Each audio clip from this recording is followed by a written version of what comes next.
Okay, wow, this is great. Thank you all for coming to this class. I am super pleased to be here. If you did not get one of the handouts, they're kind of scattered about. There's some at the front of the tables, there's also some up here, and I believe there are some in the back left corner of the room.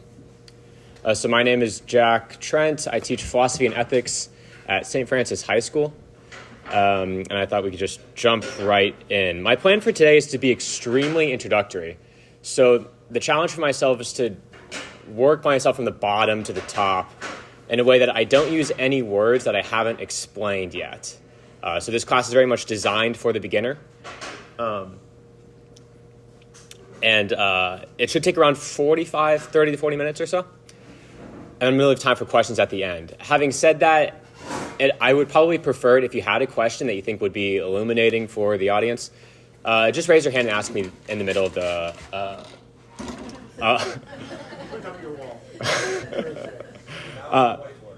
there we go. In the middle of the lecture, because it might be helpful to explain things as we go as opposed to waiting until the end. But having said that, there should be a good 15-minute chunk to ask questions. Okay. So let's begin. I was asked to speak about the philosophical and metaphysical first principles. To get there, I'm going to define my terms. That's going to take up a good chunk of my lecture here. We're going to start pretty simple with what is philosophy. What is philosophy? So philosophy is a science. It seems kind of strange to say this, but philosophy is in fact a science. Often when we use that word science in kind of the modern language, we mean the natural hard sciences like biology and physics, chemistry, this sort of thing. But philosophy is a science properly understood insofar as science is just a body of knowledge, right? It's a body of knowledge. So a scientist studies a portion, a part. They don't study the whole. So the biologist is looking at cellular life. That's like their portion. And the mathematician is looking at like numbers. That's their portion. So what is the portion of philosophy? What's the body of knowledge that philosophy is studying? I put here on the handout, it's body of knowledge through causes. Because it's not just that you are able to regurgitate facts about that portion, right? So one final example, the doctor, right? Both my parents were doctors. They were scientists to some capacity, right? We could say, of the human body. And they understand not just like the body of knowledge, like as I was saying, the portions, but they understand how it works. So they're not just able to regurgitate back to the patient that, oh, the heart has 4 chambers, but they're able to tell you why and how it interacts with the rest of the body and how it's all conducive towards health. So the scientist studies a portion through causes. They're ordering this sort of thing. So what is the portion of philosophy? The portion of philosophy is not at first apparent, right? This is kind of a mysterious science to some capacity. So we kind of need to unpack what philosophy is actually studying. So we'll look to its etymology. Philosophy was first coined by Pythagoras. This is a famous guy who did the Pythagorean theorem. So all the students out there who are just really amped about the Pythagorean theorem, here's another reason to be amped. He came up with the term philosophy. Philosophy comes from 2 Greek words, philos and sophia. Philos means love. It's a type of love. If you've heard of like the 4 loves, right? Philos is a type of love. And sophia just means wisdom. So anytime you meet somebody named Sophia, you're meeting somebody whose name means wisdom in Greek. So taken together, this Pythagoras' definition of philosophy, it's love of wisdom. So he was a philosopher, a lover of wisdom. So let's break this down even further, right? You guys can see my structure. I love to break things down so we kind of understand each step of the way. Love, I'm not really going to further dissect that word. I think we pretty much know what this means. But wisdom is the thing that I'm really interested in here. Wisdom is, there's like a definition of wisdom that is a gift of the Holy Spirit, right? And that's kind of a theological discussion. But in philosophy, wisdom means knowledge of the most profound things. All right, so we're talking about philosophy. We know it's a science through causes. It's dealing with a love of wisdom. And wisdom is just knowledge of the most profound things. Knowledge of the most profound things. So you could know everything there is to know about the 2007 MLB series, World Series, that whole season. You could know all the players' RBIs. You could know all of the teams and their starters, all of the managers, this sort of thing. I mean, that's like a remarkable amount of information. But we don't call those people wise. They have knowledge, undoubtedly, but they're not wise. So when we're talking about wisdom, knowledge of the highest things, the most profound things, it's not just about quantity, but it's about quality. And I italicized the word knowledge there. Because philosophy makes quite the claim, and I'm going to just resound the claim, that philosophy is about knowledge, not just about belief or being convinced. So you can only know things that are true. You can only know things that are true. You can believe tons of things. I can believe that the moon is made out of cheese, but I cannot know that the moon is made out of cheese because it's not actually the case. I could be thoroughly convinced, right? I could die for the fact that I really believe that the moon is made out of cheese. And I could think that I know it, but you can only truly know something when it is true. Right? When it is true. Now, if you're wondering, well, what is truth? Famous question by Pontius Pilate. Truth, philosophically, it's we have the scholastic answer is the mind corresponding to reality. So my mind has this proposition. These are donuts in front of me. And the reason why that's true, that thought is true, is because it corresponds to reality. Namely, there are actually donuts in front of me. Okay, so when the mind corresponds to reality, that's when we get truth. And you ask, well, what's reality? Well, reality is just that which exists. Reality is that which exists. So something is real insofar as it exists. Okay, so now that's probably the most technical cascading effect that I'm going to do throughout the course of the lecture. We have philosophy, it's a science, it's dealing with the love of wisdom, and wisdom is knowledge of the most profound things. You can only know things that are true, and true just means that your mind is corresponding to reality, that which exists. Okay, we good so far? Wonderful. Now, a careful listener will say, hey, it seems like my parish priest is doing that when he's talking about Jesus and the Trinity and Mary, this sort of thing. He's trying to correspond his mind to reality about very profound things. Is my parish priest doing philosophy? Strictly speaking, no. So philosophy, as it's normally understood, is operating under the mode of reason, under the mode of human reason, to be contradistinguished from faith. Faith, right, is divine revelation, so God reveals something to us, and he also assists us, so he gives us the stuff to believe and then helps us believe it. Philosophy does not, strictly speaking, avail itself to either of these two aids. I put a big asterisk a small asterisk next to this, because there is some kind of qualification to make here. But for the purposes of this conversation, I don't think it's important to examine. So maybe it's something for the Q&A if you guys have questions as to how that interfaces. There's a big debate 20th century as to whether or not a Christian philosophy is a contradiction in terms or was a genuine reality. But again, that's probably something that would be more of a distraction than illuminating here. So taking it all together, philosophy is the science which studies by the light of natural reason the most profound things. So questions like, what is causation? What is time? Those are philosophical questions. Questions like, what is heaven like? Or was Saint Joseph, is Saint Joseph the second greatest saint? Those are not philosophical questions insofar as they pertain to faith. But neither are questions like, what is the molecular reaction between helium and hydrogen, right? Those are of the lower matter. They do deal with reason, but they're not dealing with the most profound things or the most foundational things. Once you're asking the most foundational questions, that's when you start doing philosophy. Okay. So, philosophy is often synonymous with the word metaphysics, and maybe you've heard that word being thrown around right now, metaphysics. In fact, I know you have. I've heard metaphysics or metaphysical mentioned at this parish more in the few months that I've been here than like my whole life of going to other parishes. It's remarkable. It's like, I love this place. Metaphysics is a type of philosophy. And in fact, it's first philosophy. It's philosophy at its finest, is what I say on the handout. All other philosophy is going to be relying upon, in some meaningful way, metaphysics. And what is metaphysics? Metaphysics is the study of being insofar as it is being.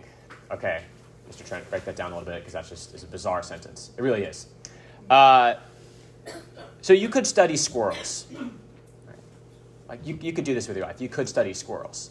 You could be, John Smith, PhD. I'm a squirrelologist. And you'd impress lots of people. It'd be great. And that'd be one thing, right? To study squirrels. That's like a very particular thing you can study. But then maybe you want to get a little bit more broad. You think, I've had enough of the squirrels. I want to study all rodents. I want to be a rodentologist. I want to study rodents. And now you're looking at squirrels and you're thinking, I'm interested in studying them, but not insofar as they're squirrels. Like, I'm no longer a squirrelologist. I'm interested in studying squirrels insofar as they're rodents. So I'm not just looking at squirrels, I'm also looking at rats, this sort of thing, right? I'm looking at rodents altogether, taken in a broad sense. You could get even more broad. You could say, okay, I'm done with the rodents. That was just like a phase. Now I'm ready to study mammals. So when you look back to that squirrel, you're not studying it insofar as it's a squirrel or insofar as it's a rodent. You're studying it insofar as it's a mammal. What are the characteristics and properties that it has that are mammal-like? Because you're interested in studying mammals. That's what you're really after. Keep on going. You could study animals. You could study physics. Right? Now you're studying physics. It's studying all physical things insofar as they're physical. So when I look at a squirrel, I'm not too particularly interested in its being a mammal, its being an animal. I'm just looking at it as a physical object, right? That's a pretty broad thing to do, the physicist. Is not interested in this or that thing, but is just interested in moving things in general. Okay, now take it to the broadest possible category. You're interested in studying not this particular being or that particular being, but you're interested in studying being insofar as it is being. So all the things that relate to being, like that's what you're really interested in. That is your target, that is your aim when you're studying. So when you look at a human person, or a tree, or a squirrel, you're not interested in the particulars, you're interested in them insofar as they are beings. So that's where we get this definition of metaphysics. It is being qua being insofar as it is being, and it's the first philosophy. So remember we said philosopher is the love of wisdom, trying to study the highest things, and the highest thing for the philosopher is being insofar as it is being. And it's operating, like I said, under the natural light of reason, so without help of divine revelation. Okay, that concludes sections 1 and 2.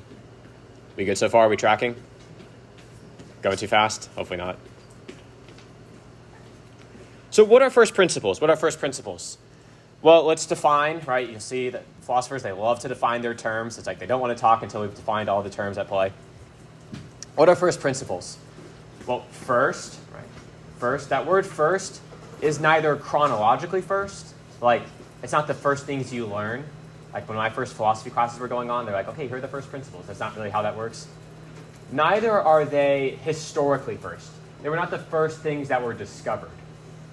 They are first in a foundational way. If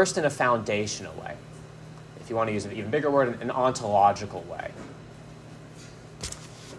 Type of thing that are being relied upon. It's first in the way that a foundation of a house is first.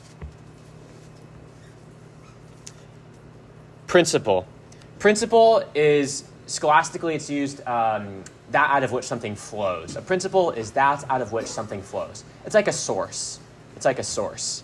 It's different than a cause. But if it helps you to think of it that way, that a principle is like a cause, that's okay. There's a distinction there that's important. But a principle is best understood like a source. So taking this together, right, foundationally first and the principle, we have those things out of which a science flows, or better said, upon which a science relies. So if you want to be a mathematician, your first principles are numbers, right? The science doesn't get off the ground if you can't get behind the idea of numbers. You have a group of mathematicians, and one of the mathematicians is like, guys, I'm not so sure about this numbers thing. They would be like, okay, you need to shape up or get out, because that's what we're about, right? We're about the whole numbers thing. So if you don't buy into that, we can't get started. So first principles are obviously quite important for any science. So when we look to the first principles of philosophy or metaphysics, we have those things upon which all of philosophy relies, or upon which all of philosophy relies. So this is a huge deal, right? So the philosopher, recall, is studying the highest things. It's metaphysics, being insofar as it is being. It's a very foundational science. And there are these things called the first principles that are even like the foundation of the foundation. Right? It's the foundation of all possible knowledge. And they are, in fact, undeniable. They are, in fact, undeniable. So this is kind of the crucial bit. Now I'm going to kind of transition to kind of getting into the principles themselves. The principles are undeniable. And I use that word very carefully. Philosophers, they're being careful with their words. Very careful when I say these principles are undeniable. I say that they're undeniable, so now we can transition to page 2, if you guys are tracking.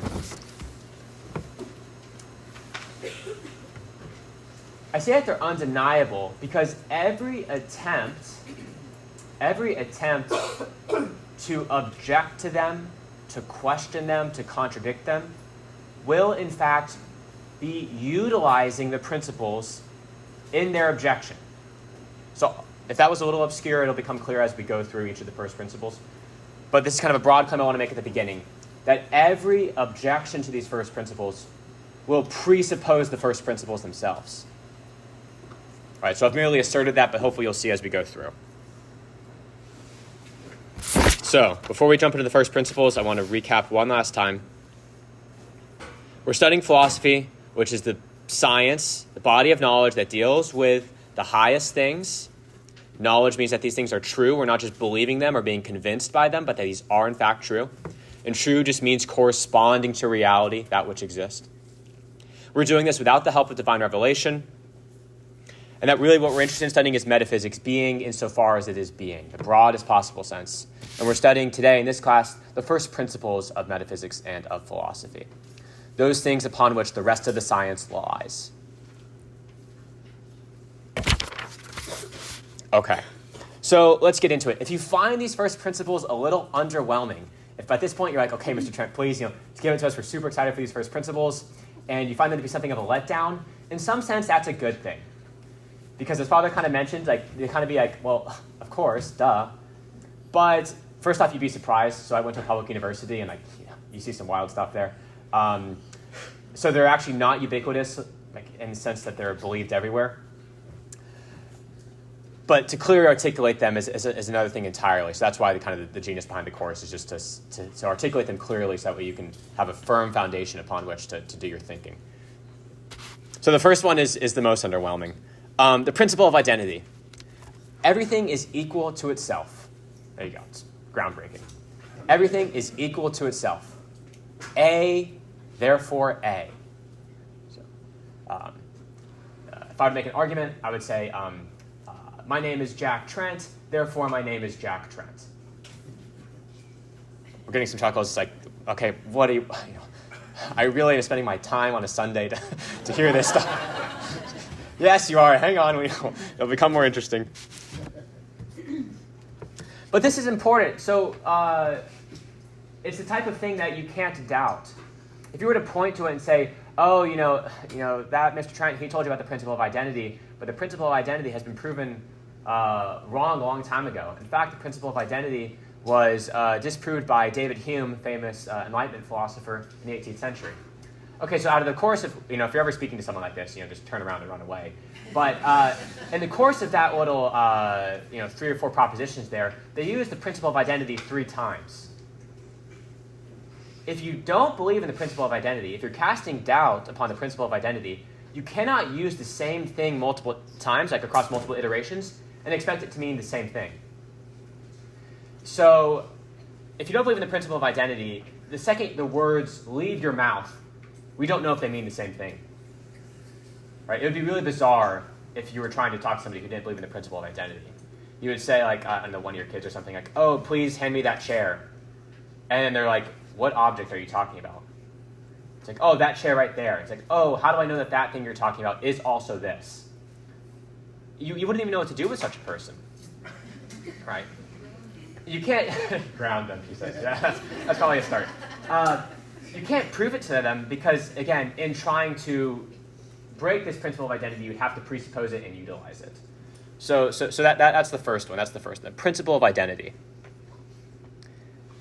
The next one is the principle of non-contradiction. It's kind of a corollary to the principle of identity. Lots of different articulations of the principle of non-contradiction, but this is one that's pretty standard.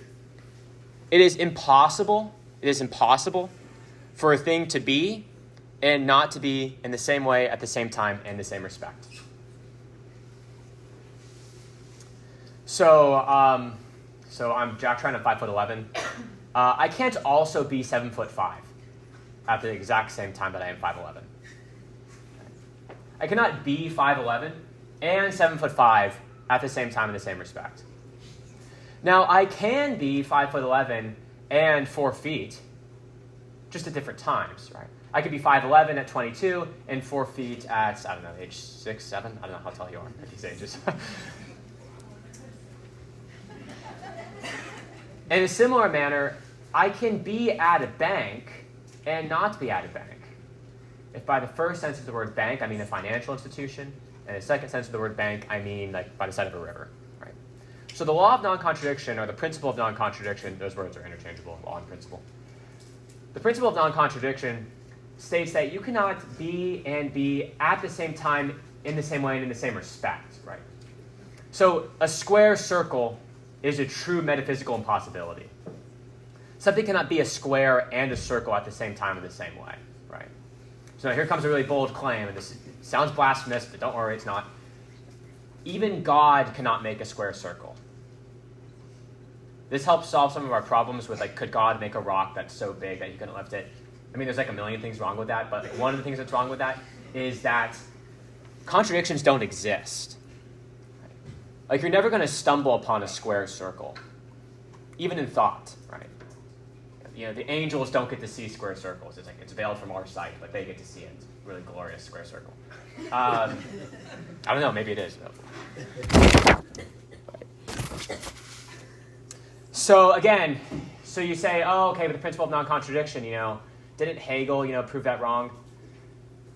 When you're saying the principle of non-contradiction is dubious, is suspect, is something that shouldn't be believed, you're saying one particular thing, and not its contrary. You guys get this point? That when you're trying to say anything with your words, assumedly you want your words to mean what they mean and not their contraries. If you're saying, oh, somewhere out there's something that violates the principle of non-contradiction, assumedly you mean that it does violate it and that it doesn't not violate it. Sorry, double negation gets weird, but you guys get the point here, that you cannot deny the principle of non-contradiction. Every attempt to do so will presuppose it in some meaningful way. And furthermore, contradictions cannot even be thought of, right? Your intellect cannot hold that in your mind, something like a square circle, or being 5'7" and being 8'2" at the same time, in the same respect, in the same way. So far we have the principle of identity and the principle of non-contradiction. These are principles, right? The philosophy that is basing itself on. So next we have the principle of excluded middle. The principle of excluded middle. And the thought here is that between contradictions, there is no middle option. So either the lights are on or they're off. There is no middle option. If you have lights, they're either on or they're off in this room right here. Something is either true or it's false, assuming it's a successful proposition. There are some cases like the present king of France is bald. Since there is no present king of France, that sentence cannot be either true or false. So it's not what we call a successful proposition. But propositions like it's raining outside, or my name is Fred, or this is Immaculate Conception Church, those are the type of things that can be true or false, and they either are true or they are false. There is no middle option here. So parents get to utilize this this first principle of metaphysics, right? So when you say things like either you do your homework or you're grounded, and the kid says, oh, well, I didn't do my homework, and they say, oh, well, you're grounded, and they're like, oh, no, there's some middle option there. You could say, oh, no, Mr. Trent told us. This is the law of excluded middle. There is no middle option between contradictions. So taken together, when you're given contradictions, you know that it can't be both and it can't be one or the other. right? And again, it would be very bizarre. I mean, intuitively we'd find it bizarre, but metaphysically it's nonsense. For if you were to have an interaction like this, oh, I saw the Lions played last night. Did we win? And they say, oh, we lost. And the person responds, oh, but did we win though? You would, were you not listening? Sorry, pick a new example. Some hypothetical football team out there that wears blue and white. When you set up a contradiction, winning or losing, you know that it can't be both, right? So it's like, oh yes, that football team that won't be named, we lost, but we also won. You would say, okay, you must have misunderstood the rules of football or something like this. And it can't be either. As long as they play, they must have either. So I'm using this example for an anonymous football team, but really this goes for all of reality. When you have propositions that can be true or false, it must be one or the other, and it can't be both. It can't be both.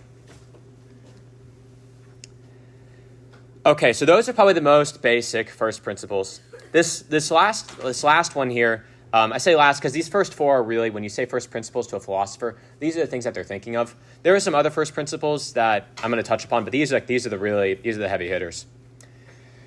The principle of causality and the principle of sufficient reason. They're synonymous. They're the same thing. I like calling it the principle of sufficient reason because I can just shorten it down to PSR. Because when you're having this conversation, it's difficult to say the whole name every single time. And it goes like this. For all things, there must be a cause or reason for their being as opposed to their non-being. So I'll start with the intuitive point, and then I'll prove the more kind of forceful metaphysical point. You come home from this mass and this lecture, and you go home to your house, and there is a vase just shattered on the floor. You don't just look at the vase and say, that's just what happens. These things, vases just spontaneously throw themselves on the ground and fall, right? No, you look around for a cat or a dog or one of your children, something like this. You would say, how did this vase just explode? Vases just don't find themselves exploding, right? But even that, you would say, even if you could hypothetically understand somehow a vase is just like, throwing itself on the ground, some sort of like self-abusive vase that just break itself. Even that would have a sufficient reason, a cause for it. The principle of sufficient reason is the metaphysical principle behind why we say things like something cannot come from nothing. Right? Something cannot come from nothing, because that word come from bespeaks a certain causality. There's no power in nothing. Right? When you say that something is caused by something, we cannot attribute that to nothingness, because nothingness has no power. By its very definition, it has no power. But let's go ahead. Let's try to deny PSR. Let's say the principle of sufficient reason. This is just, why should I have any reason to believe this? I think that the principle of sufficient reason is wrong. What the person is doing is saying, give me a sufficient reason to believe the principle of sufficient reason. You have to have give me a reason to believe it. Give me a cause for as to why I should believe that it's true. That is, of course, right, to presuppose the principle of sufficient reason, and so they've already ceded the argument. They've already ceded ground to the PSR, and this is why it's self-defeating, right? It's a self-defeating statement. Statements like, one of my students came up with this, I thought it was brilliant. We were talking about self-defeating statements, and he said, would this be an example of a self-defeating statement? I can't speak a word of English. You guys get it? When I say I can't speak a word of English, right, it's self-defeating. These things can't both be true. It's like saying square circle. So taken together, we're actually building a pretty robust metaphysical framework here. If you guys are on board with me so far, which hopefully you guys are, though it's okay if you're not, we have 4 principles that our mind can genuinely correspond to, and that can serve as the foundation for all of knowledge. So in a world of skepticism and relativism and, my truth and your truth, and kind of a kind of quasi-despair of knowledge, like there's just so many opinions out there, how can I possibly, little old me, have any sort of confidence in knowing things? If you're with me so far, we know 4 very strong principles. I say strong not because they're like I said, mind-blowing in their complexity, but they're strong insofar as they apply to all of reality. Right, so these principles are going to hold in heaven, in purgatory, in hell.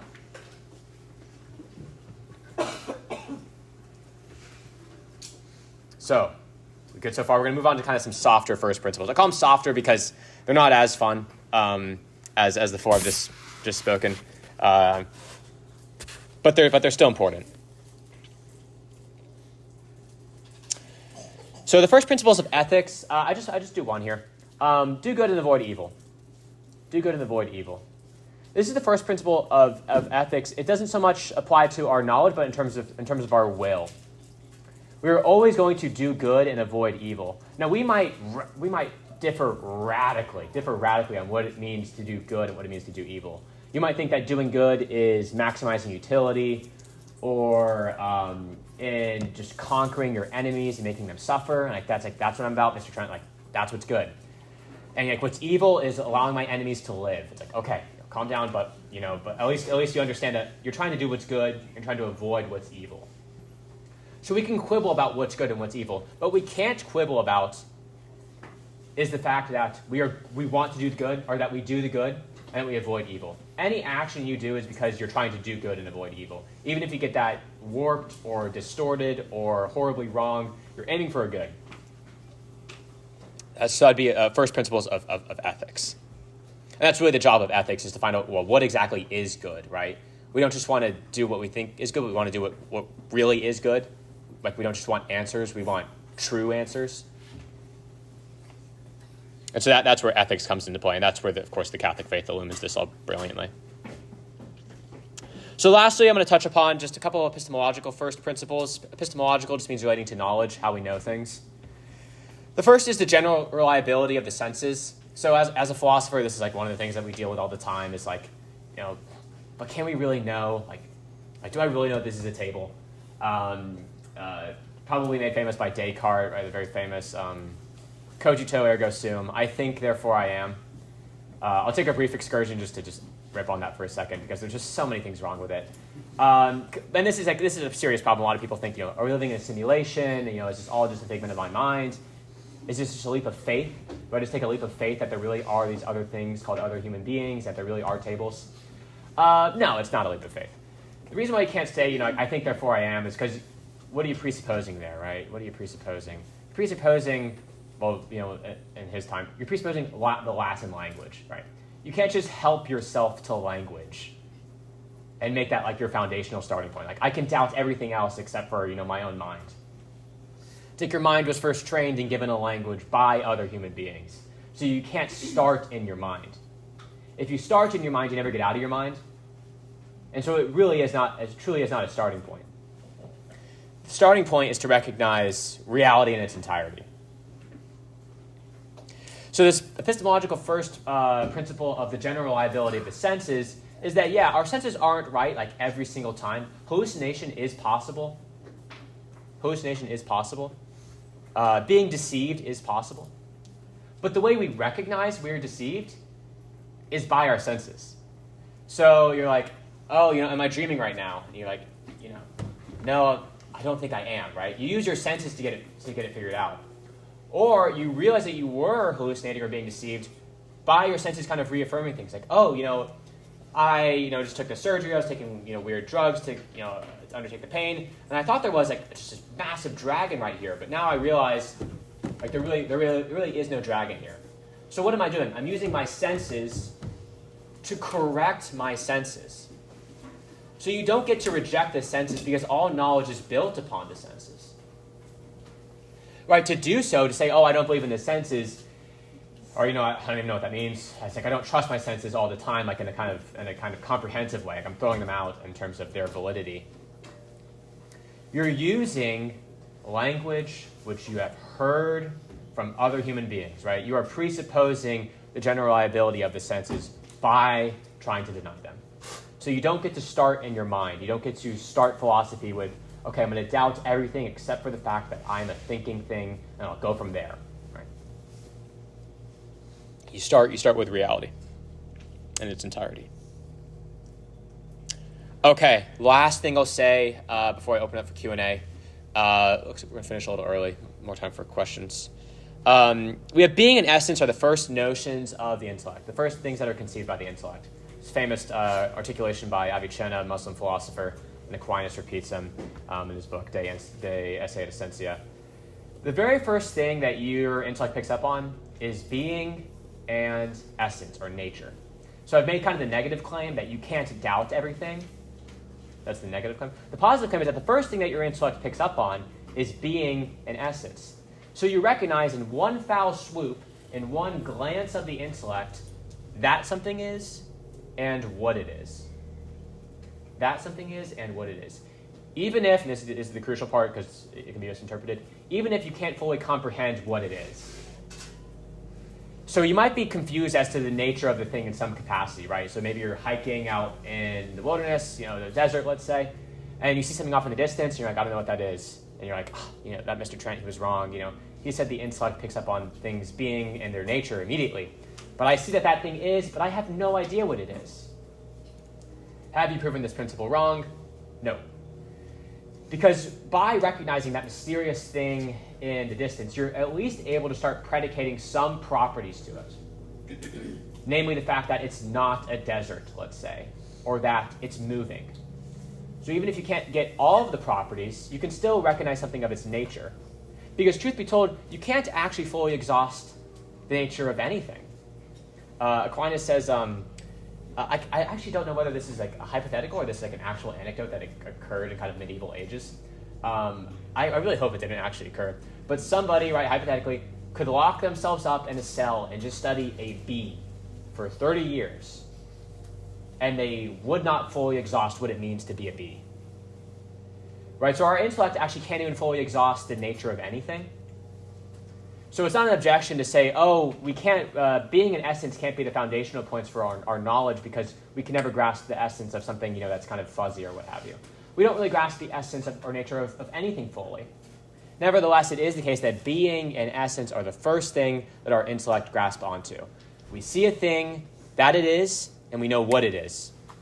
In one foul swoop, in one glance of the intellect. Okay, so I'll do one kind of quick recap before I open it up for questions. We started off our conversation by asking, what is philosophy, right? This is supposed to be a philosophy class. Well, what is philosophy? Philosophy is not poetry, right? It's not saying things that strike us as true. It's not trying to say pretty things that, you could put on Pinterest about life. It's, usually my high school students laugh a good bit at that because they know what Pinterest is, but I'm just realizing that some people here might be a generational thing, I suppose. It's a science, it's a body of knowledge, it's a portion that's studying the most profound things by the light of natural reason. So that's without divine revelation. The most foundational things, it is aiming for true knowledge, right? That means that the thing actually exists in reality and our mind is corresponding to it.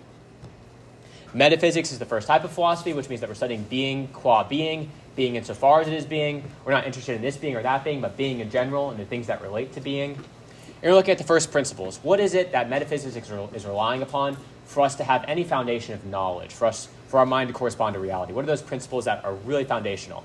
And we articulated 4 of them. The principle of identity, that was the most spectacular, right? A, therefore A thing is equal to itself. The principle of non-contradiction, a thing cannot be and be at the same time in the same respect in the same way. I can't be 7 feet tall and 6 feet tall in the same capacity. The principle of excluded middle, between contradictions, there's no middle option. Either something is true or it's false, if it can be true or false. Either the lights are on or they're off. Either we won or we lost. And finally, the principle of causality. For everything that is, every fact, every relation, every difference, there is a sufficient reason, there's a sufficient cause for it being so as opposed to it not being so. Something cannot come from nothing. Because comes from bespeaks a certain causality. We cannot attribute powers of causality to nothingness. In terms of ethics, we always do the good and avoid the evil. We might quibble about what's good or what's evil, but that's our modus operandi. That's the way we go about things as human beings. And epistemologically, we can trust our senses because to deny the senses would be to rely upon the senses in making that objection. And that being in essence is the first thing that our intellect conceives of. Okay, so that was quite a lot. But hopefully I took it through in a fairly standard way. Otherwise, I'm not be surprised if there are good questions on every step of the way. So thank you for your time, and I'm ready to take questions now.